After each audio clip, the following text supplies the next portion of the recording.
Welcome to Asia in Review at ThinkTech Hawaii, coming to you from Pioneer Plaza at downtown Honolulu. I'm your host, Hong Jiang, Associate Professor of Geography at UH Manoa. And today, my guest is Professor S. Shankar of English at UH Manoa as well. And our topic is Caste and Literature in India. And Professor Shankar is a critic, novelist, and translator. In today's discussion, we'll talk about some of the basic ideas and misconceptions about caste in India, and discuss literature produced by both Dalits, which is commonly known as the untouchables, and others in which caste issues come up. We'll also touch on caste and contemporary politics in India. We'll get a chance to learn about Professor Shankar's latest book, Flesh and Fish Blood, and also a novel he's currently working on. Both touch on issues, or many of the issues we will be addressing today. And thank you so much, Professor Shankar, for being here. And thank you for inviting me to the show. So I'm going to call you by the name Shankar. I understand. That's the way I usually go, yeah. Okay, thank you, Shankar. So caste and literature in India. Talking about caste, a lot of people think of India and connect that with caste. Mm-hmm. So maybe you can give us, our viewers, just some general background of what is the origin of caste in India and what is the current situation of caste? Okay. It's true. I think you're exactly right that caste in India seem to have this very, special connection.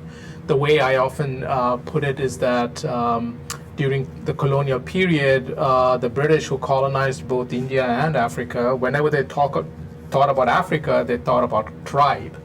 And whenever they thought about India, they thought about caste. Mm-hmm. So they sort of, in the way in which colonial administrations will often do, they wanted to reduce the societies that they were talking about to one significant social category. So caste became that category with regard to India, for the British. So you asked the question, what are the origins of caste? And it's very hard to answer the question because it, of course, in many ways goes back millennia. It goes back thousands and thousands of years. There are references to caste-like structures, in texts going back 2,000 years or 2,500 years. The Buddha is often seen and as somebody who was very much kind of vehemently opposed to systems of caste. Now, I keep saying is seen as not because there are not these references in these ancient texts, because there are, but what caste was has changed over time, mm-hmm, right? So a lot of new scholarship is really kind of insistent on this point that we really think of caste not as something which has remained the same and permanent mm-hmm. through the centuries, but it has changed and evolved as Indian history has changed. So maybe here's where we can talk about, it would take a long time to kind of lay all the nuances out, but maybe I can mention a couple of misconceptions as kind of a way of illustrating my answer.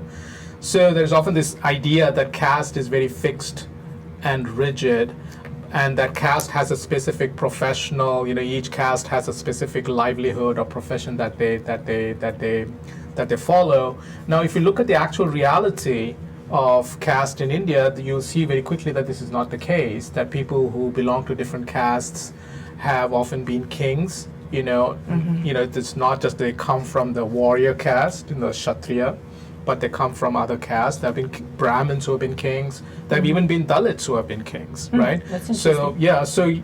So this is an example of how you have the theory or a kind of a scriptural understanding of what caste is, but the reality of it is very different, mm-hmm, right? Mm-hmm. So even today now, a lot of the professional class, Brahmins are disproportionately represented within what one might call like sort of the professional classes. The right? Brahmins is considered to be the top category of the caste. The top category of the caste in a kind of a ritual sense, right? In a ritual mm-hmm. sense, that's a kind of a hierarchization which is given where you're told that there are 4 castes: the Brahmins, the Kshatriyas, the Shudras, the Brahmins, the Kshatriyas, the Vaishyas, and the Shudras, and then you mm-hmm. have a kind of a group who are often called untouchables who are outside of the caste system. Mm-hmm. And the main idea I want to leave behind, because I know there's a lot of details here, the main idea I want to leave behind is that is the 2 misconceptions that one may want to kind of resist. One is that caste is unique to India,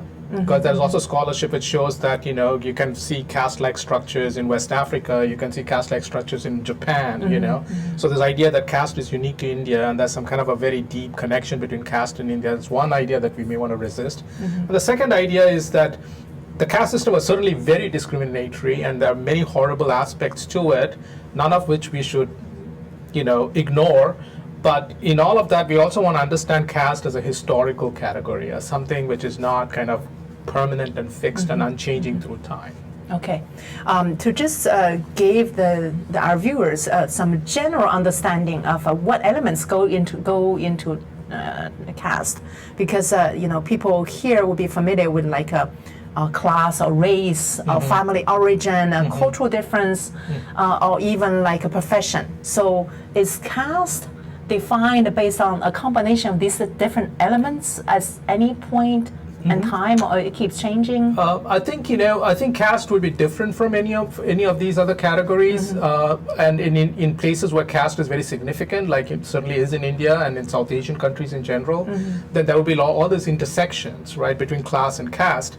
But you cannot say that they are all sort of run parallel. So we talked about Brahmins as the highest caste, and certainly within a kind of a very traditional system they are, and they would be, but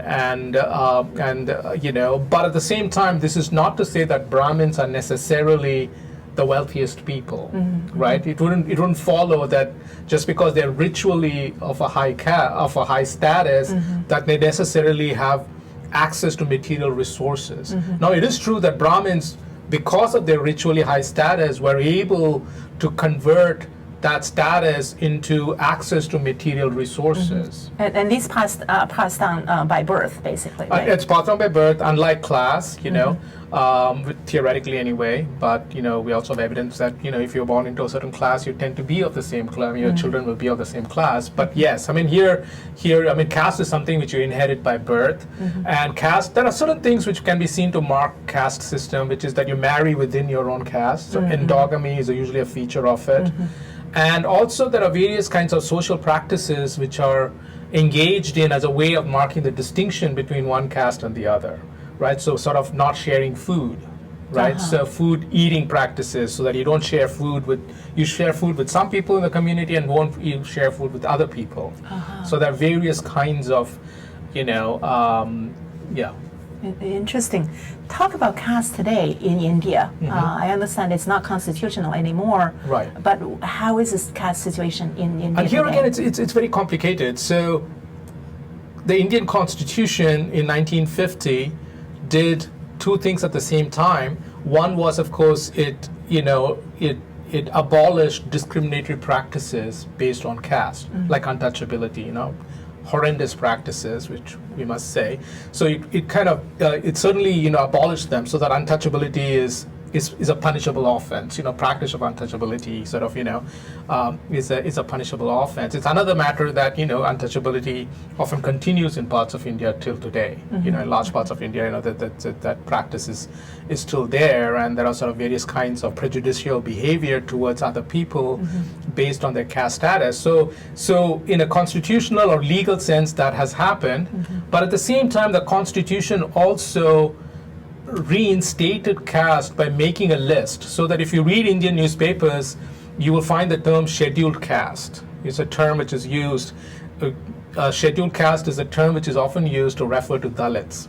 And the reason for that is in the schedule of the Constitution, the schedule being a kind of an addendum, an appendix which was attached to the Constitution, there is a list of castes which are identified as especially deserving of special attention because they were seen as being, positive. Is it more like affirmative action? Affirmative action, in the US? exactly. Okay. Affirmative action. So it gives you a list, Okay. right? So now what that does, as many scholars have pointed out, is that it abolishes it, and in a very positive and progressive spirit, it lists these castes, Reinforcing their right? identity. But then even as it lists them and saying, look, these are the castes which we recognize as being specially deserving of protection, it also reinstates it as a kind of an identity category. So it's kind of like And so, in Indian elections and democracy, of course, there's a lot of caste plays a really big role because castes also act as vote banks, so that you can mobilize. You put forward a candidate from a particular caste, which is numerically significant in a particular constituency as a way of getting the vote. So Indian democracy is very, I think the result, what I'm trying to say, is being very ambivalent. On the one hand, it's being very progressive, and there are certain aspects within Indian society which are trying to, fight the discriminatory practices of caste, but there are other aspects of contemporary society which continue to kind of reestablish it. That's very, very interesting. We're going to talk about the politics aspect of it a little bit later in the show. But just in terms of the Constitution said, well, no discrimination, but the discrimination happens so subtly. It's hard to connect that directly to the law to say, well, you've broken the law. It can be very subtle. So those kind of things, I suspect, continues on, right? And not only very subtle ones, but also very. I mean, there have been massacres of people from Dalit. Often the instigation is there are at least 3 or 4 extraordinarily important cases of villages being torched. Often the reason at the foundation is economic, dispute over land or something like that. But I wouldn't say it's just subtle and symbolic. There are, I think, really, and the practice of in parts of South India, tea shops will have 2 different glasses. One glass for people from the Dalit community and another glass for others. So these kinds of untouchability practices continue, and we must acknowledge them and understand that they remain very powerful forces and must be contested, even as there are other parts of Indian society which are much more progressive and which are going in the other direction of reducing these kinds of discriminatory practices. Let's talk about the Dalit, who are the untouchables. Right. What kind of changes have happened in their social positions and their experiences in the society? So Dalit is the term which is preferred by the community itself, as opposed to, of course, the very, that couple of different, nobody says untouchable anymore, certainly, but the term which Gandhi himself kind of invented, Gandhi, Mohandas Gandhi, the term that he invented and he used was Harijan. And that is also a very common term. But I think the more radical, or even just progressive, I think right now Dalit has become quite more, more commonly used. The term which is preferred within the community itself is Dalit. Yeah, and so that's a little, and it comes out of a particular kind of usage going back to Ambedkar, Dr. Ambedkar, who was a major leader of the Dalit community and is perhaps the most important figure. Is one of the handful of important figures in Indian history, I would say. Somewhat not acknowledged. His role in Indian society has not been fully acknowledged, though he's becoming more and more prominent now in terms of his influence. But certainly the most important articulator of the aspirations and who produced a kind of a framework through which to understand, Dalit issues, and was from the Dalit community himself. There are many other anti-caste agitators, many from the Dalit community and also outside of the Dalit community. So in terms of the current position of Dalits, they of course remain amongst the most economically, socially, stressed communities in India, without a doubt. If you look at their sort of demographic indicators, they are always much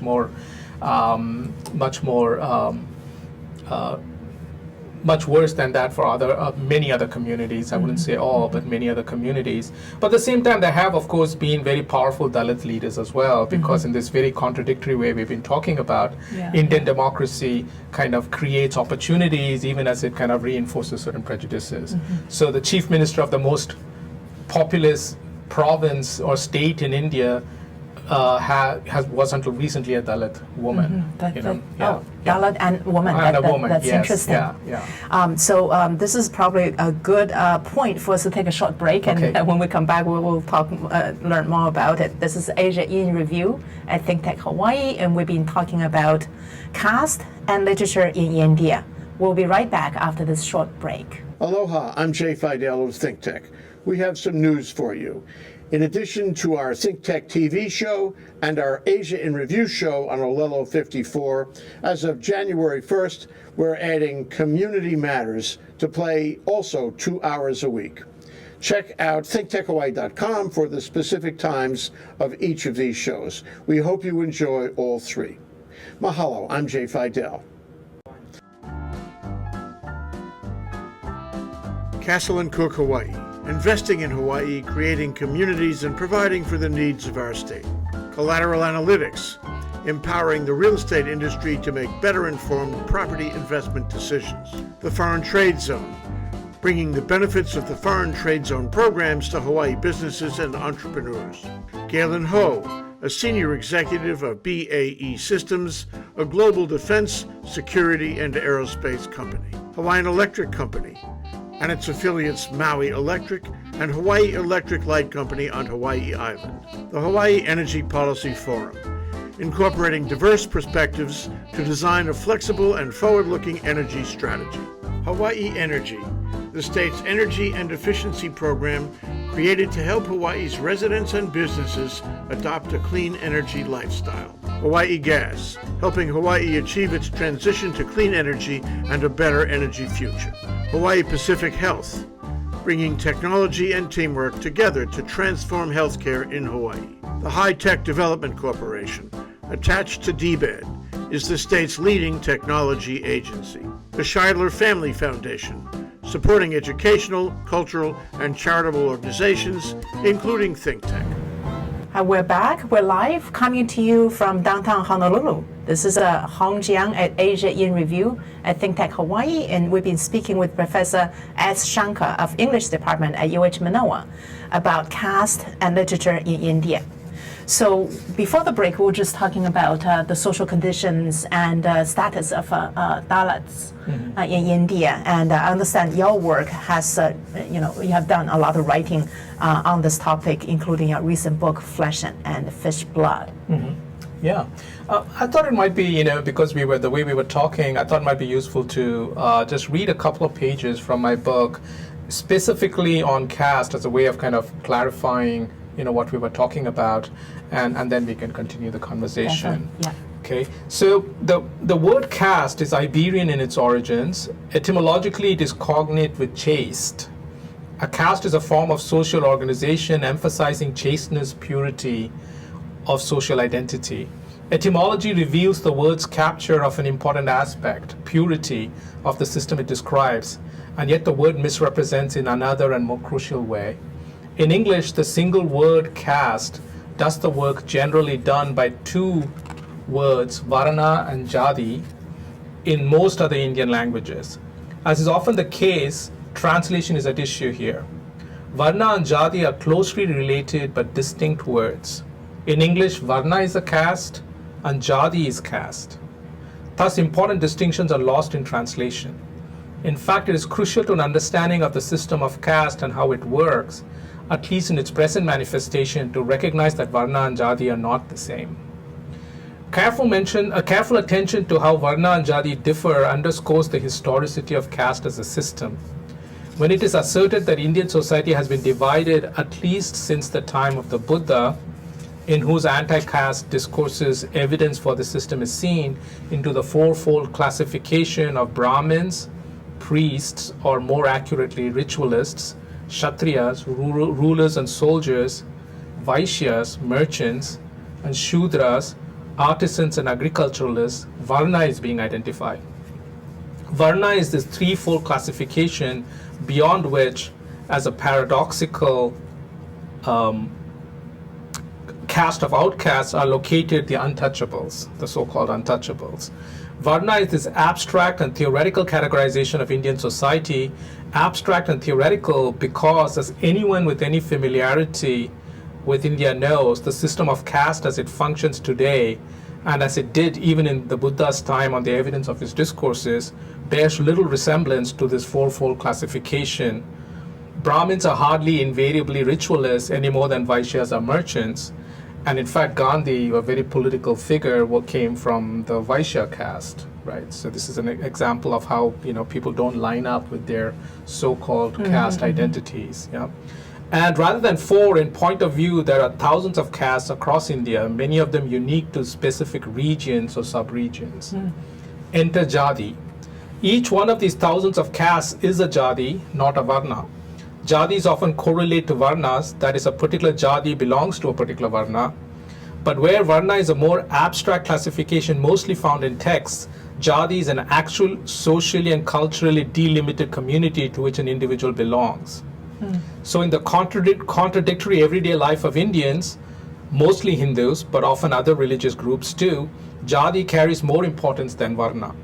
When it comes to marriage or sharing food, for example, from an orthodox point of view, Jati identity dictates more than Varna identity. It determines an individual's caste practices more than Varna. Two Jatis belonging to the same Varna can mark the boundary of separation between themselves with as much vehemence as two Jatis belonging to two different Varnas. That So I'll stop sounds there. very complicated. Yeah. So I'll just stop that will there. help us. Yeah. So I Yeah, think yeah. that's kind of just a way of trying to indicate the complexity of the issue. That's right. Yeah. So coming back to the Dalit, so they are given almost like new opportunities now in terms of the constitution and also Dalit leaders. Right. And I understand there's also a boom of Dalit literature. Would you like to talk about that? Right, absolutely. I mean, it's one of the most exciting developments within publishing in India, that in the last, I think I would say, going back to the 70s in Marathi, which is a language in Western India around Bombay, and then at different points and beginning in the 80s in other languages and then progressing, there has been a kind of a boom in Dalit literature. What we mean by that is that there's been a kind of a, compared to what was going on before, an unprecedented publication of writing by Dalit writers themselves.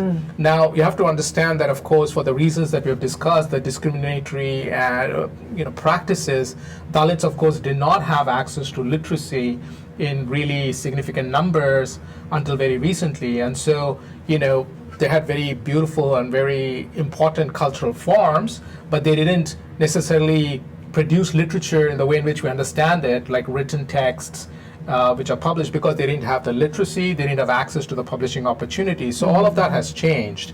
And there's a new sort of attention in publishing circles and a kind of an acknowledgement that there is a voice here that needs to be heard.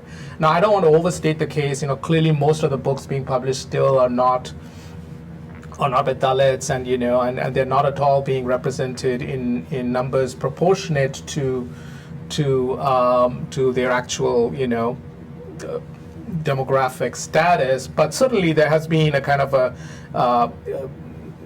an increasing publication, and I can talk a little bit more about, maybe mention even some names. Yeah, if you could, especially like what kind of themes tend to be written in this Dalit literature, and not just by the Dalit themselves, but by other people who write about the Dalits. Is there a difference? What are the common, popular kind of themes that came about in this literature boom? And that distinction that you're making is really important. I'm glad you're making it, because I like to say, when I talk about this material, is that caste is not the burden of Dalits alone, right? Because caste is, but what I mean by that, caste is an issue that one must understand and work through and resist, is not just the responsibility of Dalits, any more than race is only the responsibility of black people. That's right, or Asian people in the US. I mean, race is an issue for everybody who considers himself or herself to be progressive. So in that way, then the distinction you're making is a really important one. And there have, Indian literature has always dealt with caste. Caste has been part of Indian literature, in all kinds of different. What is maybe different is the presence of Dalit voices within the kind of the high cultural forms. They were always articulating their positions, but in ways which are somewhat unprecedented. They are now expressing themselves in sort of the forms which were formerly reserved for people of higher caste, written texts of various kinds. In terms of themes, now, as you can imagine, a lot of it tends to be of two different kinds. It's often very politicized, it falls into the category of protest literature, literature of protest. It often has that form. Or else, even if it doesn't do that directly, then it has the quality of being a witnessing text, a text of witnessing, a text which, and here again, maybe we can draw an analogy from American history, like the slave narratives of the 19th century, right, where these slaves and recently freed slaves during the 19th century wrote texts, composed text, often in collaboration with abolitionist, leaders, or under sort of encouragement from abolitionist leaders, which were meant to sort of challenge the system of slavery. And some of them are the most powerful texts that we have from the 19th century, like Frederick Douglass's, autobiography. So you can draw a similar kind of a parallel. So there are two different kinds. There's usually explicitly protest, and then there's often, even if it's not explicitly protesting the caste, the atrocities of the caste system, it is bearing witness to it. It's kind of, so one genre, and if you go from themes to the kinds of books which are written, one genre, a kind of text which you often find is autobiographies. Oh, okay. Right, memoirs. Understand. Sort of these, some of the most famous, Dalit, most widely circulating, texts. Like I'll mention one name. Bama is a Tamil. Writes in Tamil. The thing about Dalit literature is that very little of it is in English. Very few Dalit writers write in English. Some of their work has been, some of the Dalit literature has been translated into English.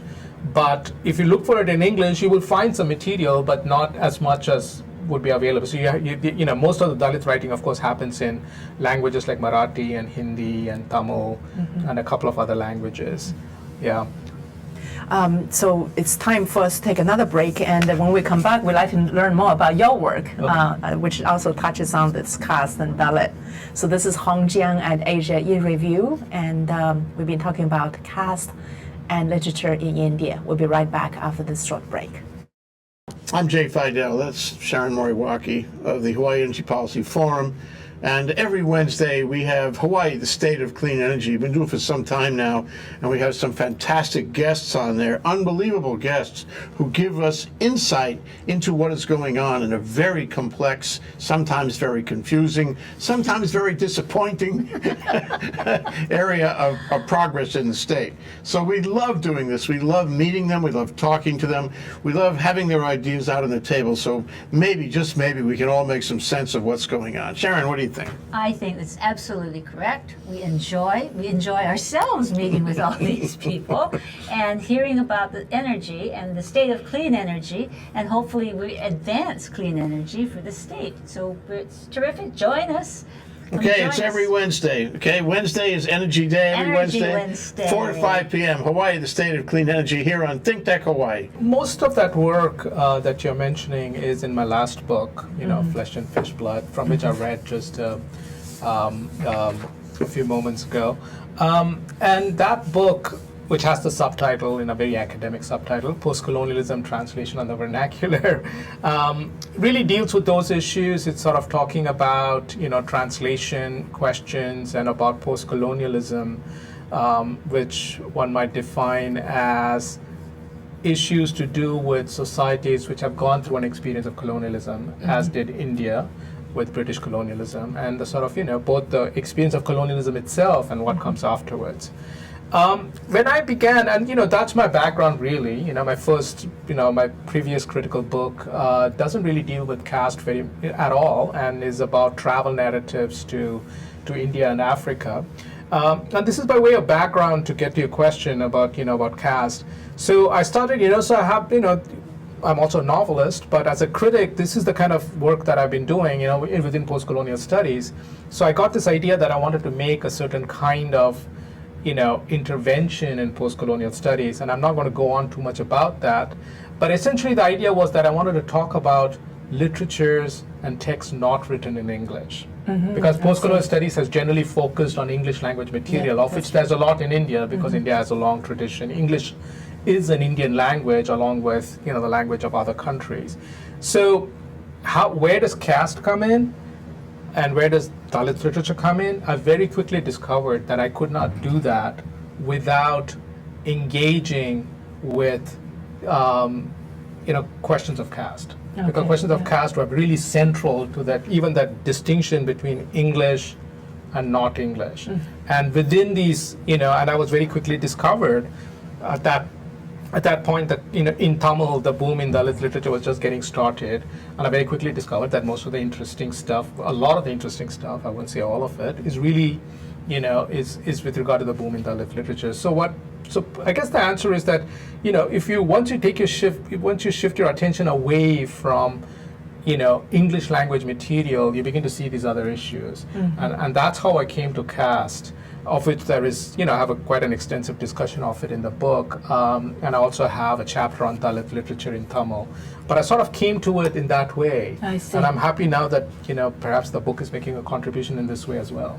Yeah, definitely. I wanted to let our viewers know that Professor Shankar's book, Flesh and Fish Blood, received the award of honorable mention from the American Comparative Literature Association. And the award committee noted, I quote here, overall, Shankar's book combines theoretical sophistication, deftness of interpretation, and impressive clarity and cogency of argument.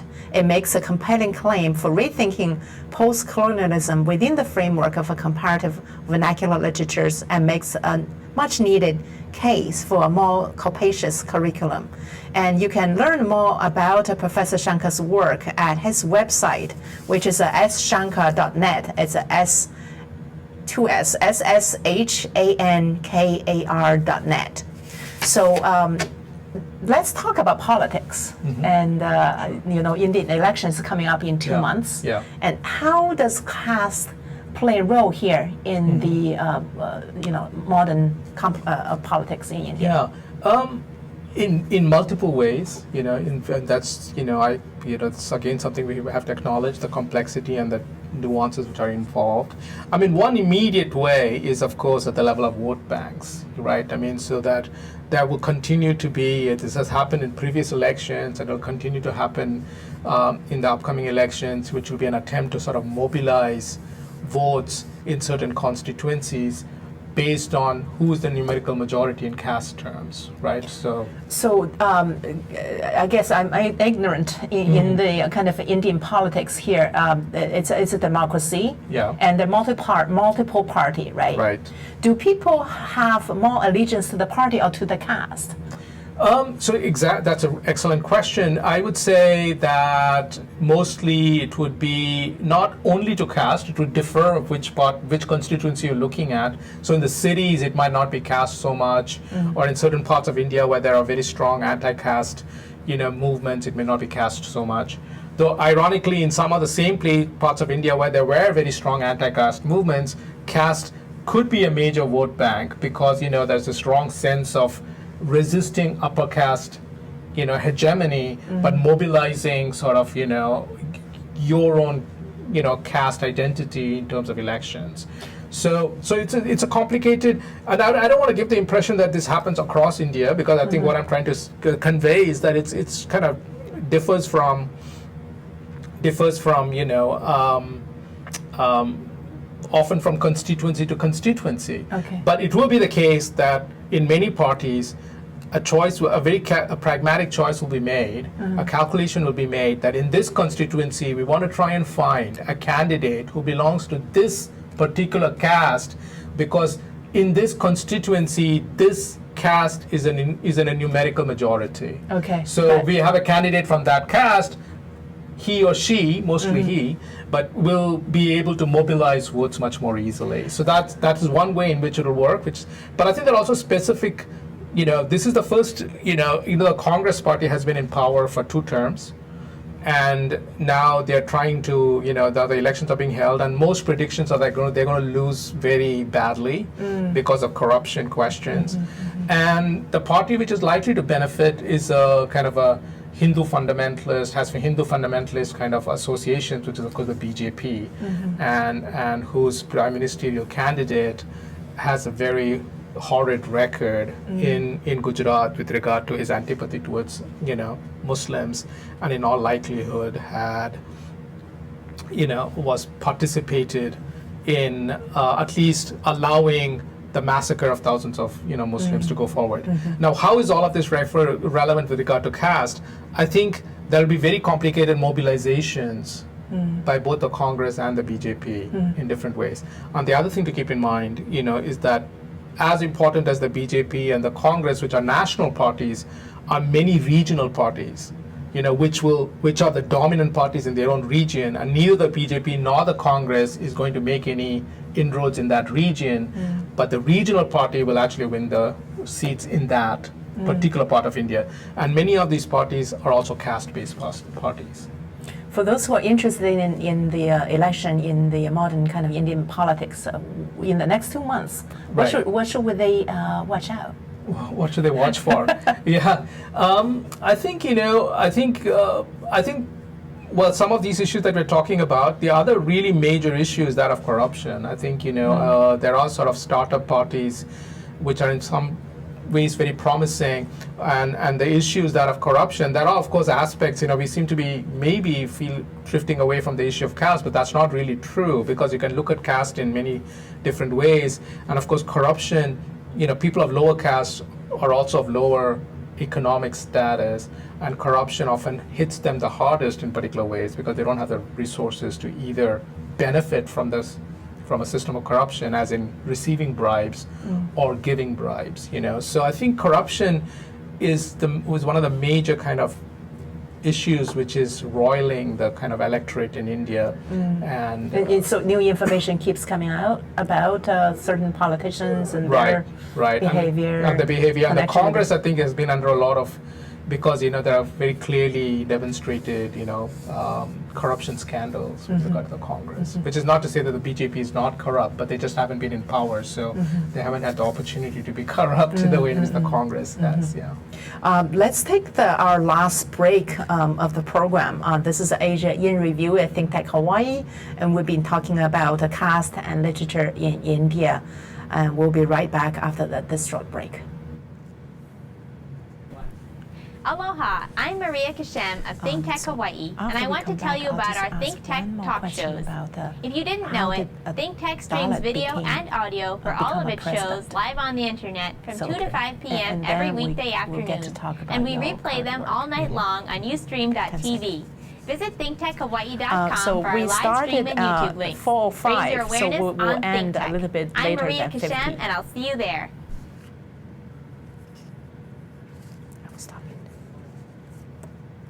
This is Hong Jiang at Asia in Review, and we're back. We're live, coming to you from downtown Honolulu. We've been talking with Professor Shankar from UH Manoa about literature and caste in India. So we were talking about politics in India and caste, and I wanted to ask you this question. I'm just really curious because we were talking about the Dalit who were the untouchables, and you talk about the Dalit being the president. How did that come about? Right. So, Dalits have held, I mentioned that, going back centuries, there were Dalits who were kings of kingdoms in sort of the central part of India. And, but, Dalits in modern India as well, the coming of the British did kind of, make the caste system more rigid in some ways. And made the hierarchical system which already existed before kind of more fixed it in a particular way. The argument can be made, but even so there have been Dalit leaders in positions of influence and power throughout. And the way to really think about it is that especially after independence, then you have these contradictory forces within Indian democracy. One is of course progressive forces. And the other one, progressive in a genuine sense. Genuine desire to kind of confront and take down the oppressions of caste. But sometimes also it's neither progressive nor not progressive, and which is the desire to tokenistically, give positions to Dalits, Especially the caste system is not constitutional anymore, constitutional, right? And it acts like a vote bank, right? So you want to, and the president of India, of course, is not as powerful as the prime minister. Now, I don't want to say that in each and every case, that the person who became the president of India, that it was simply tokenistic. That's not what the argument I want to make. I've also said that, Mayawati, I don't know if I mentioned this, but Mayawati became the chief minister of the most populous state in India, which is a very powerful position, and she was in no way, a tokenistic anything. She's a very complicated and contradictory figure with corruption accusations against her, but nobody would say that she's a puppet of anybody, right? And the reason why that happens, of course, is that there's been a mobilization of Dalit communities in that part of India, and they're able to assert themselves and make alliances with other groups and win enough seats to claim power, right? In terms of numbers, what's the total in general in India, the percentage of people who are Dalits? Okay, so here again, it's complicated because one of the things which happened so the short answer is somewhere around 20%, but we cannot be 100% sure because after independence, the Indian government, in a progressive move, said we will no longer take census figures for caste. Okay. Right. So we don't want. So in fact, a lot of the data is by non-governmental organizations, or by speculation or using old historical data. So there are various ways in which people have arrived at figures, but in point of fact, there's official counting of people along caste lines in the census. And I think recently, I'm not sure about all the details, but there's been a debate about bringing back, caste as a question to be asked in the census. Almost like in the U.S. Census, you ask about race, you ask about ethnicity. Race. Yeah. That was something which the Indian government has not done in the census, until and right now is kind of thinking about doing it, and I think they may have started doing it. I'm not sure, but so I think we can see 20%, but it's hard to get more precise than that. Interesting. So we have just a few more minutes left. I wanted to have you talk about your current work. I understand your work is very broad. You talk about South Asia, talk about Africa, and post-colonialism. You are a novelist. You're also a critic. You write these academic books and also novel. Right. So tell us what you're working on now. I'm working on a novel which, partly has to do with the issues that we're talking about. It's set in South India, which is where I come from, against the backdrop of anti-caste agitations. So some of the most powerful anti-caste movements in India were actually in the southern part of India. And we've talked a lot about Dalits, but of course caste, the Varna Jati complex, which is the term that I prefer. If you think that part of what the argument I've been making is that you have Varna and you have Jati, and some scholars would say that you should talk about a Varna Jati kind of social complex rather than caste as a single unitary system. So if you think of it that way, then lots of Jatis, lots of middle Jatis have also targeted caste, because it's not Dalits alone who are oppressed, right? Because there are Jatis who are just above the Dalits who are equally oppressed, say by Brahmin sort of, hegemony of like social and cultural power, or Jatis just below the Brahmins who tended to be the big sort of, agricultural, Jatis. So, many of these middle or lower middle Jatis, throughout the 20th century mobilized in South India to challenge the whole caste system. And so the novel that I'm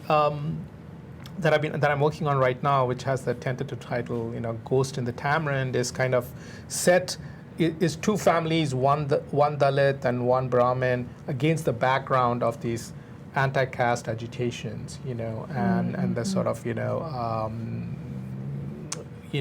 kind of relationships which develop and then are also broken between them because of these developments. The interesting thing to me, to go back to literature, and you're right, I mean, I'm both a critic and a novelist, I do both things, is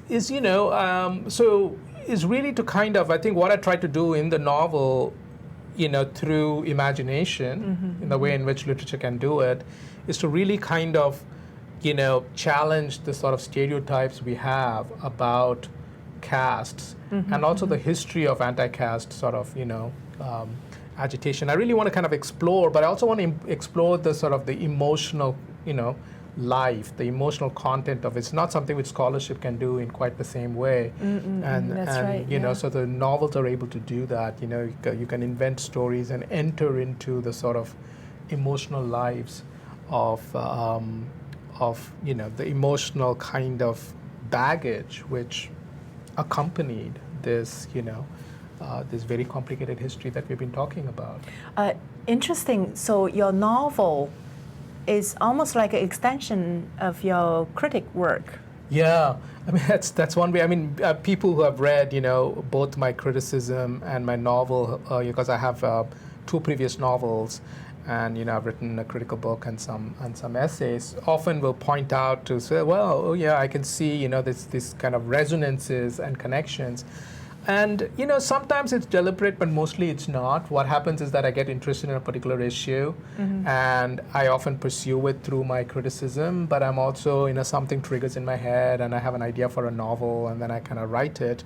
And what I value, what I've learned, is the value of research, right? I mean, it's something that we do on the scholarly side, but I think it allows me as a novelist also to enter into that imaginative world much more fully through kind of research, you know. So I hope my novels are better because I do this sort of research which allows me to imagine the characters and their sort of choices they make, and their loves and their hates and their desires in a much more full way. Interesting. You are a complete scholar in terms of using both the left brain and the right brain to work at the same time. Very kind of you to say that. Yeah. That's really interesting. Yeah. When is this work is expected? When can our viewers expect to see your work? That we will. I'm still working on it, and it's still in the. So we'll have to see how, you know, how the process of writing and Do you goes. travel to India, to the Dalit area, to kind of gain your first-hand? I did go on, you know, I mean, some of what we're talking is very much part of my history. You know, I'm not Dalit, but, you know, certainly it's very much, you know, part of my history. So I don't know if I would say that I traveled to parts of India to research, you know, Dalits. That sounds too ethnographic for me. Right. Yeah, so I won't do that. Not part of the novel, yeah, right? but I would say that reading literature, even writing the chapter on Dalit literature in Flesh and Fish Blood, was very much a way for me to kind of do the research which I'm talking about with regard to the novel. Yeah. Well, wonderful. We look forward to reading more of your work. And for viewers out there, you can check the website Shankar, which is SSHANKAR.net, and learn more about Shankar's work. And thank you so much for joining us today. Thank you for inviting me. I've really enjoyed this. Thank you. Yeah, I've learned a lot, and I hope the viewers out there, you also have been learning with us. So this is Asia in Review at ThinkTech Hawaii. I'm your host, Hong Jiang, and we've been speaking with Professor Shankar of English Department at UH Manoa about caste and literature in India.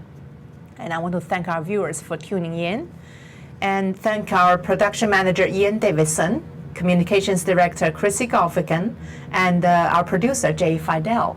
I'll see you next Tuesday at Asia in Review. Thank you and goodbye.